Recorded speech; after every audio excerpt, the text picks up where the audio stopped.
یا نبی سلام علیک یا رسول سلام.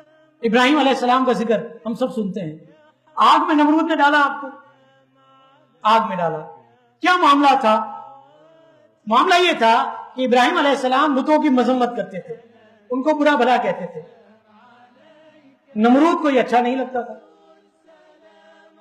قوم جو ہے بتوں کی عبادت کرتی تھی. ایک دن ان کا میلے کا ہوا کرتا تھا، جس طرح ہمارا عید کا دن ہوتا ہے، لوگ خوشیاں مناتے ہیں. اس دور میں میلے کا دن ہوا کرتا تھا، خوشیاں منائی جاتی تھی، جمع ہوتے تھے، اکٹھے ہوتے تھے ایک جگہ پر. فرمایا میلے کا دن تھا، لوگ میلے کی طرف جانے لگے. آخر کے چند بوڑھے رہ گئے، وہ بزرگ رہ گئے. بوڑھے ہی کہوں تو زیادہ بہتر ہے کیونکہ اس کو ہم کہتے ہیں. بوڑھے رہ گئے، وہ آہستہ آہستہ جا رہے تھے. حضرت ابراہیم علیہ السلام جو ہے بتوں کی مذمت کرتے تھے، ان کے کانوں تک یہ بات پہنچ گئی کہ یہ ہمارے بتوں کو برا بھلا کہتا ہے. جب یہ واپس آئے تو کیا دیکھتے ہیں کہ ان کے سارے بت ٹوٹے ہوئے تھے اور بڑے بت کے کاندھے پر کلاڑا رکھا ہوا. اب انہوں نے سوچا کہ ہو نہ ہو یہ ابراہیم کا کام ہے علیہ السلام، کیونکہ یہی بتوں کی مذمت کرتے ہیں، یہی ان کو برا کہتے ہیں. اب انہوں نے ابراہیم علیہ السلام کو بلایا. اب اللہ رب العالمین نے اس کا ذکر سورہ انبیاء آیت نمبر 60 میں فرمایا قالوا سمعنا فتن. ان لوگوں نے کہا کہ ہم نے ایک جوان کو سنا ہے، ایک نوجوان کو سنا ہے، یذکرہم، جو برا کہتا ہے، یقال لہ ابراہیم، اور اس شخص کا نام ابراہیم لیا جاتا ہے جو بتوں کی مذمت کرتا ہے. اب ابراہیم علیہ السلام نے بتوں کی مذمت کس عمر میں کی؟ جوانی میں. فتن کا ذکر یہاں پر قرآن میں ہے. یہ نوجوان ہی اس ملک کی کایا کو پلٹیں گے اگر کچھ کر گزرنے کا عزم ہو، دینی اعتبار سے بھی اور دنیاوی اعتبار سے بھی، جس اعتبار سے بھی پازیٹو طریقے سے کریں گے تو انشاءاللہ یہی معاشرہ جو ہے بہتری کی طرف جائے گا.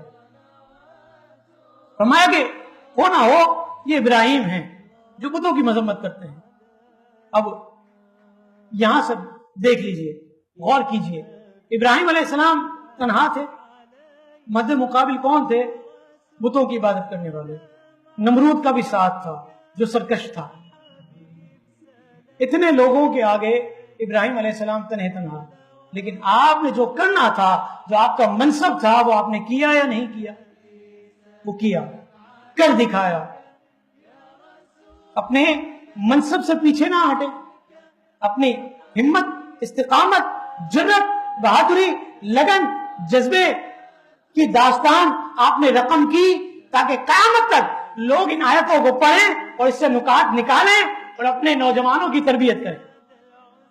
نوجوانوں کی تربیت کریں کہ اگر یہ چاہیں تو سب کچھ کر سکتے ہیں، اگر یہی نہ چاہیں تو ایسے لوگ میں نے دیکھے ہیں کہ جن کو لاکھ سمجھایا جائے، گھر والے بھی بیزار، معاشرہ بھی بیزار، جن میں کچھ کرنے کا اور آگے بڑھنے کا ذہن ہی نہیں ہوتا.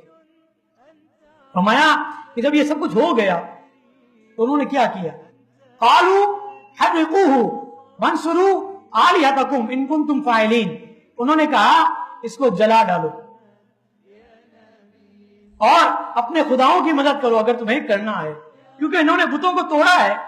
اب ان کو سزا تو ملنی چاہیے معاذ اللہ، تو ان کو جلا دیا جائے. آگ تیار کی گئی. منجنیق کا ذکر آپ نے سنا ہوگا علماء کرام سے، رسیوں سے، زنجیروں سے اپنے تئیں جو کچھ کرنا تھا کر لیا. جبرائیل امین کو اللہ رب العالمین نے بھیجا کہ جاؤ میرے خلیل کی خبر لو. اللہ تعالیٰ سب کچھ جانتا ہے یا نہیں جانتا؟ حضرت خلیل کے ساتھ کیا بیت رہی تھی اللہ تعالیٰ کو معلوم نہیں تھا؟ یقیناً معلوم تھا، لیکن جبرائیل امین کو پیغام دیا، کہا جاؤ میرے خلیل کی مدد کرو، ان کی خبر لو. جبرائیل امین آئے. مفسرین اکرام فرماتے ہیں جبرائیل امین نے اللہ کا پیغام پہنچایا، کہا کہ اے خلیل کچھ چاہتے ہیں تو آپ کی مدد کریں. اور حضرت خلیل تھے، وہ بھی اللہ کے دوست تھے. فرمایا میں جس کا بندہ ہوں وہ میرا رب ہے، وہ مجھے دیکھ رہا ہے میں کس حالت میں ہوں، مجھے آپ کی کسی مدد کی ضرورت نہیں ہے. جب جبرائیل امین کی مدد کا حضرت خلیل نے انکار کیا تو قرآن کی آیت اس بات پر دلیل بنتی ہے. فرمایا قلنا یا نار کونی بردم و سلاما، اے آگ ٹھنڈی اور سلامتی والی ہو جا ابراہیم پر۔ کتنا بڑا انعام و اکرام ہوا جب اللہ رب العالمین کے لیے بتوں کی مذمت کی، بتوں کو توڑ پھوڑ ڈالا، اور جو ہے اپنے مد مقابل بڑے لشکر کی جو ہے کا خوف نہیں کیا، بلکہ عزم اور ہمت کے ساتھ، لگن کے ساتھ رہتی